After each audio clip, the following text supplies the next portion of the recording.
castle's visit was interesting, as it recalled the famous 1925 trials in which Pendennis Castle ran on the East Coast Main Line in exchange for Gresley's Victor Wilde, after the Great Western proudly displayed the first engine of the cast alongside Flying Scotsman at the Wembley exhibition that year.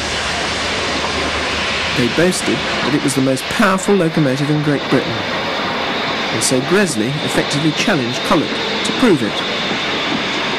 The castle worked over the Great Northern Main Line, astonishing the owners of the massive Gresley Pacifics with its capabilities. It's a matter of record how Gresley subsequently modified the A1s in the light of experience. Collett had certainly proven it.